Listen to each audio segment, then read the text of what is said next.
Doer Jeans just opened up a store right here in Portland on Northwest 23rd. They make stylish, comfortable clothes that are designed for a full day of living, from commuting to work to hanging out after. But you don't have to take our word for it. You can go try on a pair for yourself. CityCast Portland listeners can get 15% off your first order. Just mention the code CCPDX for your in-store purchase, or you can go online at shopdoer.com/CCPDX. That's shopdoer.com/CCPDX.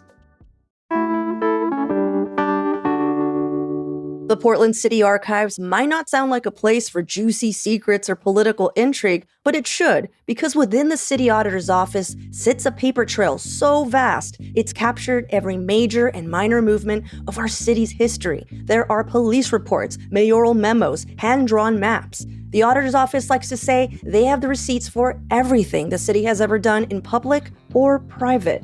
So today on CityCast Portland, we're talking with city archivist Madeline Moya about what's inside this archive and how it helps hold local government accountable. She and her team have opened up these archives to all Portlanders, and they want to help you dig into your neighborhood's past and maybe even uncover a few secrets along the way. It's Thursday, October 30th. I'm Claudia Meza, and this is what Portland's talking about.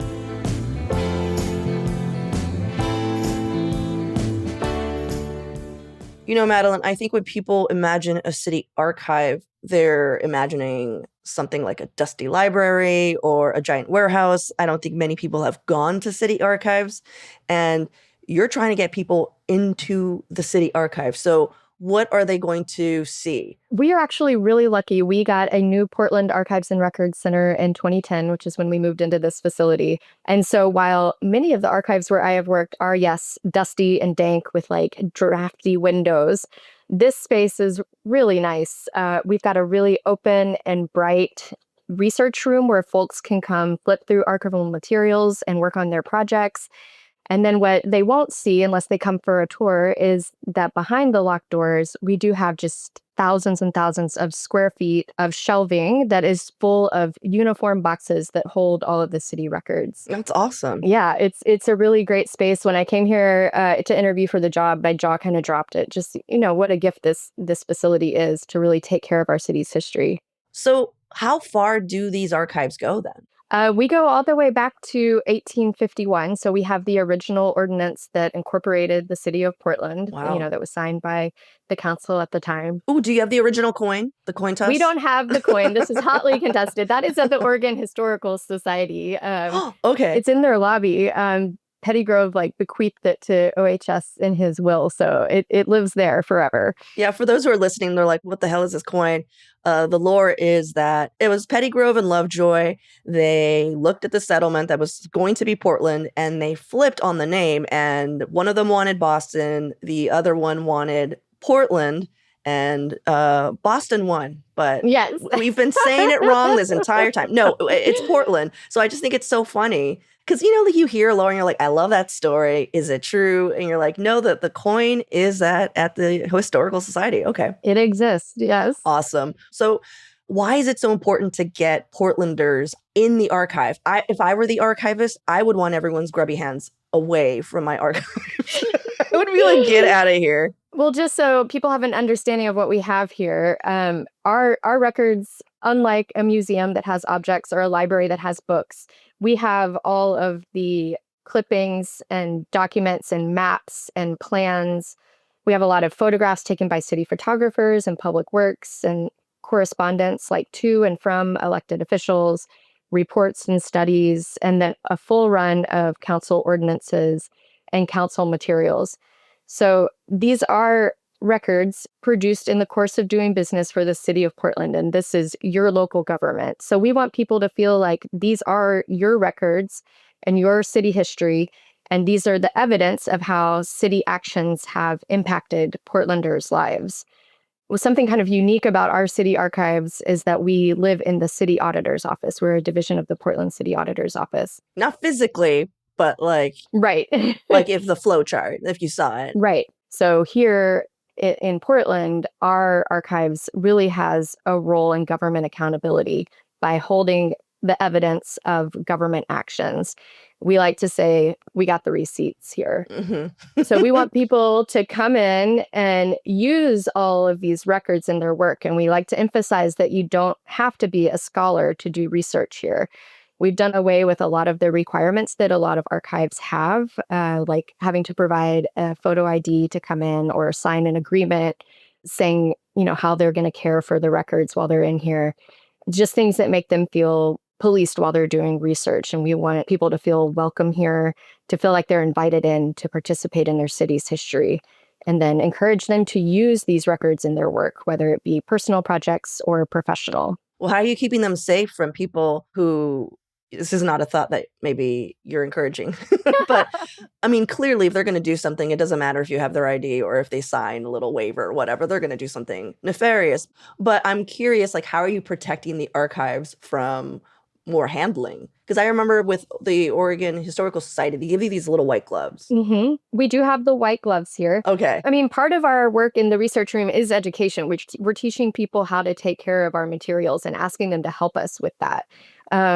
We have, like book rests to support like the large ledgers so that the binding doesn't come undone. And we do teach people how to use the white gloves. We only use those on photographic materials. If you use them on paper, it often will snag the very brittle paper. So, we go through all that. We don't allow pens or food or drinks in the research room. Like, it has to be a really clean space when you're working in with the archives. And, we interact with every researcher pretty heavily. We talk to them ahead of time, get an idea of what they're working on, and we try to pull records before they come in so we have things ready to go. Oh, gotcha. This is a call ahead thing. I don't just show up and I'm like, let me see stuff, Not anymore. There used to be drop-in research before COVID, but we switched to an appointment model. Well, we did virtual reference for a long time, and we still do a lot of that. We'll scan materials and send them out to people if they can't make it in, either during our hours or because they live in another state or something.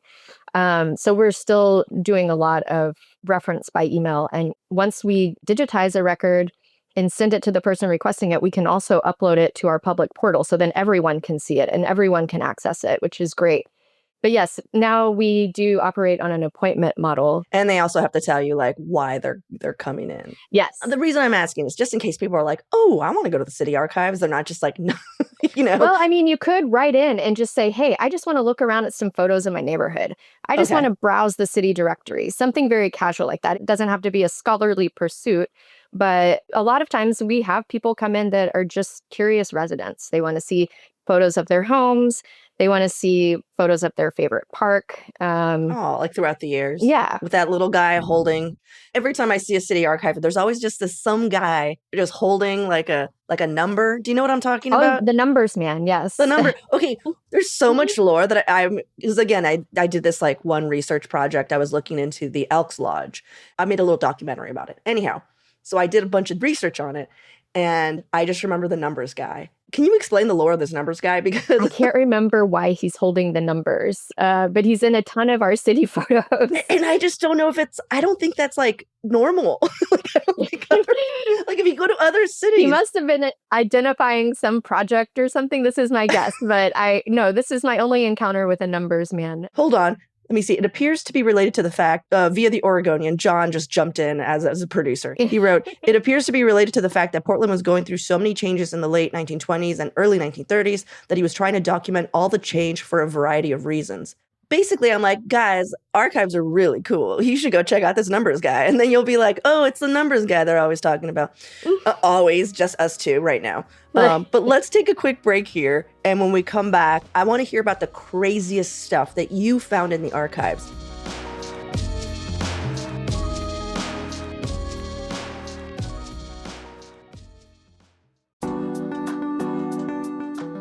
Traveling after Labor Day might be a cheat code because trails and beaches are less crowded and we're past all those scorching hot days. So if you're looking to explore a bit more of Oregon before the rains come, skip Airbnb and Vrbo and hit up Cascadia Getaways. They're locally owned and operated by Oregonians who love this state as much as you do. Plus, they're on average 5 to 15% cheaper than most of these larger vacation rental platforms. They've got stunning homes across Mount Hood, the coast, Central Oregon, and more. And And if you're currently in the market for someone to manage your vacation property, Cascadia Getaways is always looking for local partners. Whether you choose to book with Cascadia Getaways or another property manager, remember just to book direct, book local, save money. It's a win-win. Visit CascadiaGetaways.com to book your next trip or connect with their team. That's CascadiaGetaways.com.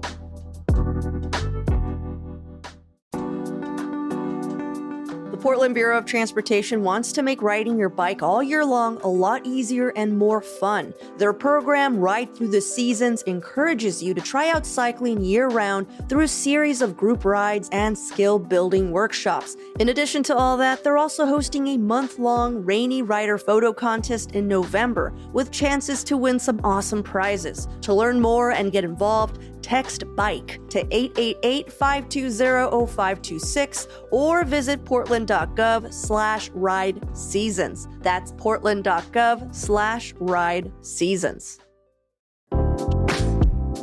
You might have heard that we're holding a contest with Pivot Property Management to fill up 5 of their downtown spaces. Now, we asked our listeners to submit ideas to repurpose and reimagine what can be done with these vacant offices. And y'all came up with some amazing proposals. The Pivot team has now chosen their 5 favorite submissions, and now we need your help again with choosing the winning idea. All you have to do is select your favorite idea in the poll that we've linked to the show notes. Will it be the indoor dog park, the adult jungle gym, the nap palace, the free fix-it repair station for your broken things, or the free office spaces for nonprofit orgs? The winner will also receive some pretty cool prizes, including a $100 Visa gift card. Again, vote by following the link in our show notes or by heading to portland.citycast.fm. What is some of the craziest stuff that you found in the archives? Something that everyone is always very interested in that gets used so much for research is our police investigative files. This started in the 1920s. It was called the Red Squad, and then it was used to investigate communism. But Wow. the squad's surveillance continued through most of the 20th century until 1981. And their definition of what was subversive ballooned. And so it went from everything from like childcare co-ops and church charities to the American Indian movement and Black Panthers. Like it really ran the gamut.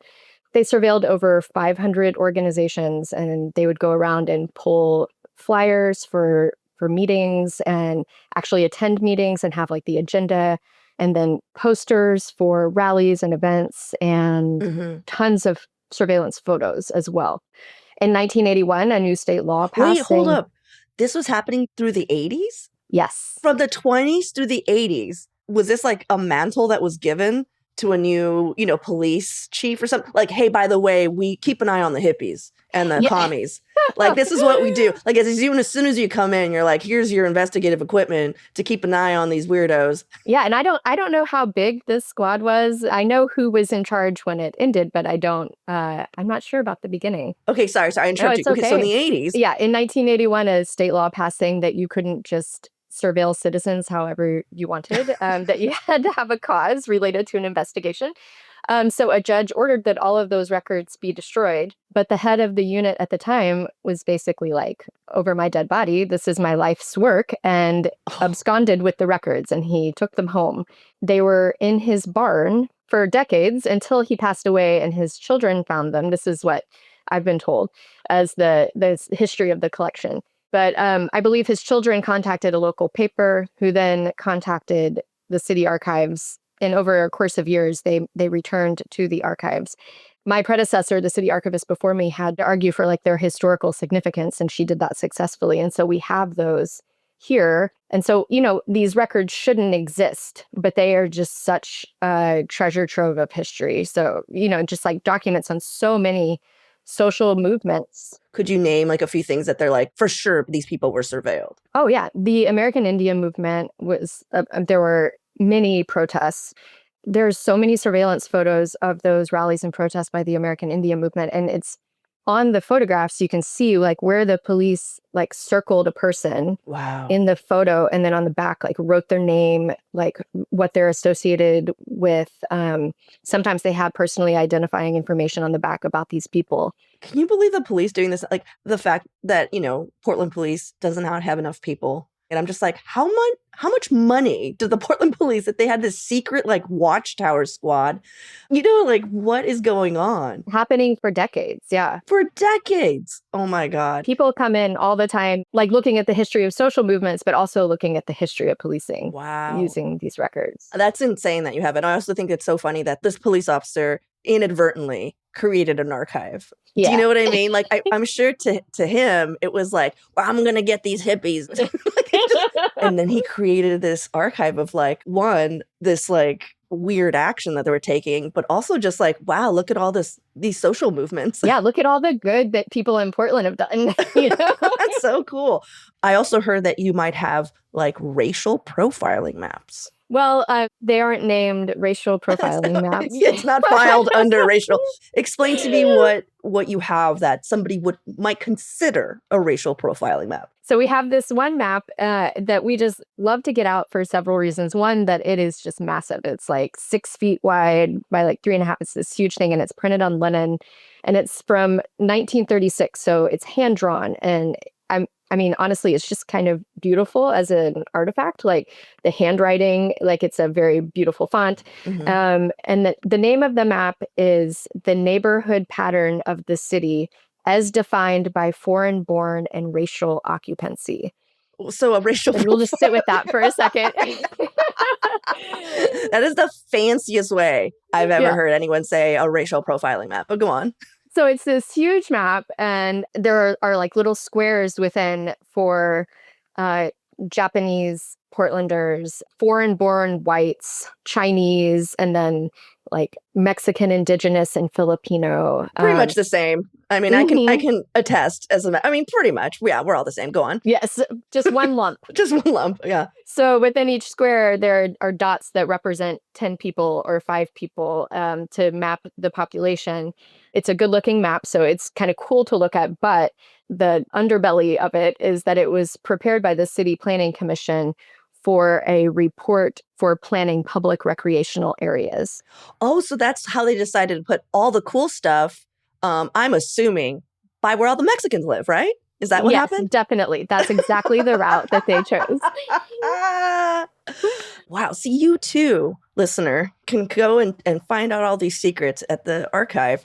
So you said that at the city archives, you hold the receipts, very obviously, to hold government accountable. Like, what are some things that people have used the archive for that has led to real change? So, I mean, a very high profile example is the recent lawsuit against the city of Portland, Emmanuel Legacy and Prosper Portland, that was filed by a group of Black Portlanders whose homes and businesses in Albina were destroyed as part of an urban renewal project that just never came to pass. I'm sure that most people have heard of this lawsuit because it was a pretty... It's the Emmanuel Hospital. Right. They uprooted so many Black Portlanders, and they're just like, we're going to do a renewal thing. And then that never happened. And they're like, how about we just put a freeway here? Yes. Something like that. Yeah. And kind of, I mean, in a lot of places, just nothing happened. And there's still like vacant lots or parking lots where people's homes were and where like a thriving Black community was, and Black Main Street. They displaced all of them, for the purposes of expanding the hospital, and then it just didn't really come to pass. Yeah. We still have a vacant lot, which you can see. I don't know if it's Russell or Williams, but there's still a vacant lot there where you're just like, what happens here? So that lawsuit resulted in a historic settlement for the group earlier this year.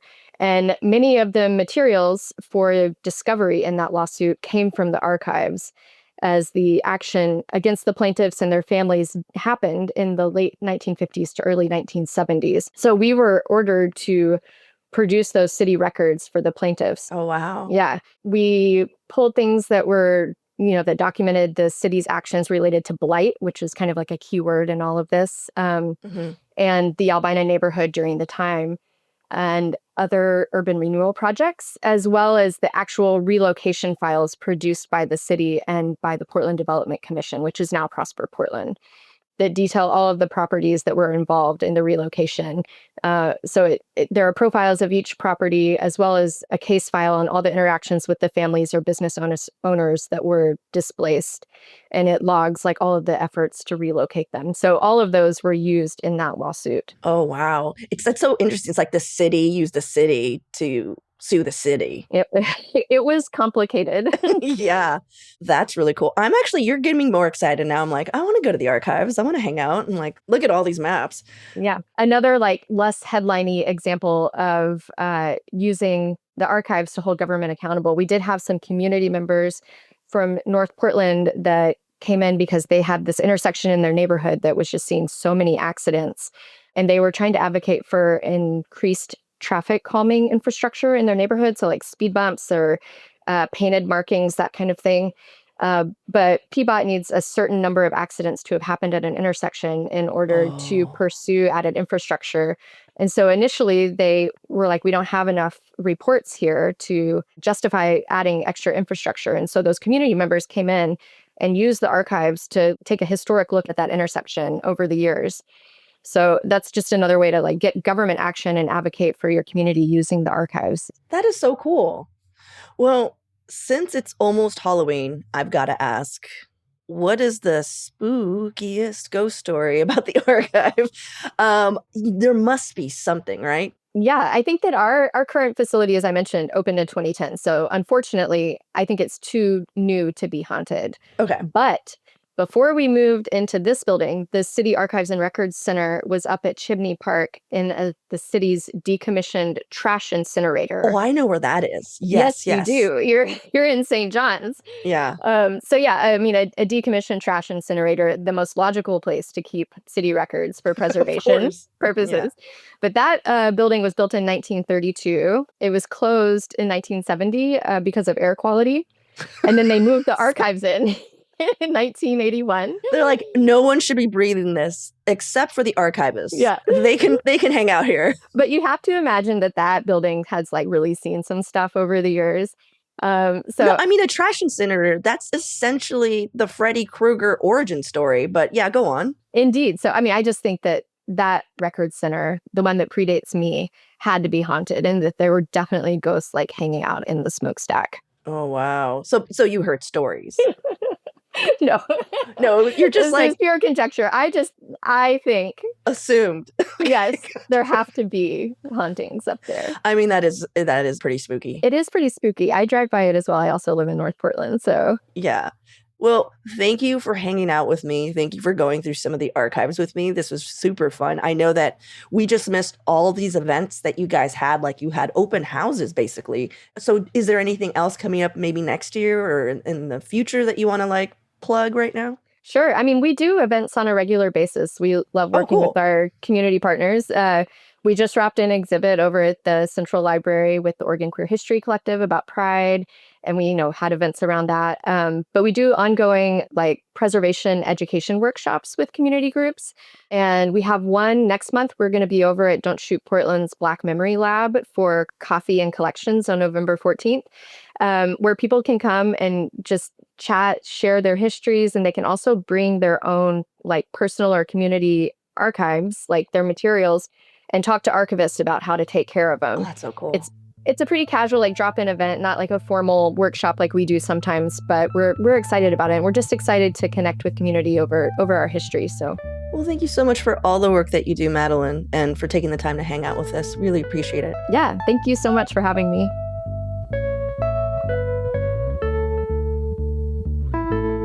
And now for some events happening this week. Every Thursday on the show, we like to bring you a few recommendations to help you plan your weekend, and here's what we got. This Friday is the Lloyd Center Trick or Treat Mall Crawl. From 3 to 5 p.m., there will be treats, games, contests, and zero chance of rain. Bring the kids. Also happening this Friday and going through the weekend is the KumuraCon Festival, which has been celebrating anime and Japanese culture here in Portland since 2003. Even if you don't go in, the costumes alone will be worth the drive past the convention center because everyone is bringing their A game.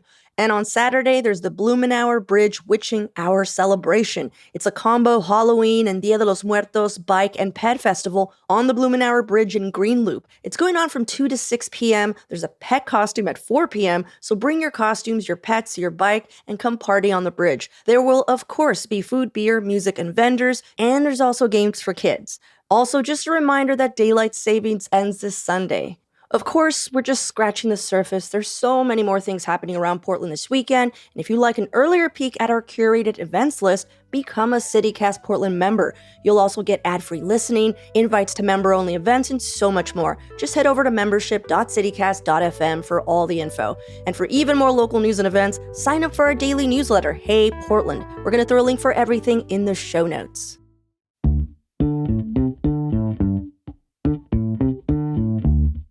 That's all for today here on CityCast Portland. Thank you so much for listening. If you enjoyed the show, share it with a friend or rate and leave us a good review. It really helps us out. And don't forget, you can support this show and get some great perks by becoming a CityCast neighbor. Just visit membership.citycast.fm for all the details. We'll be back tomorrow morning with more from around the city.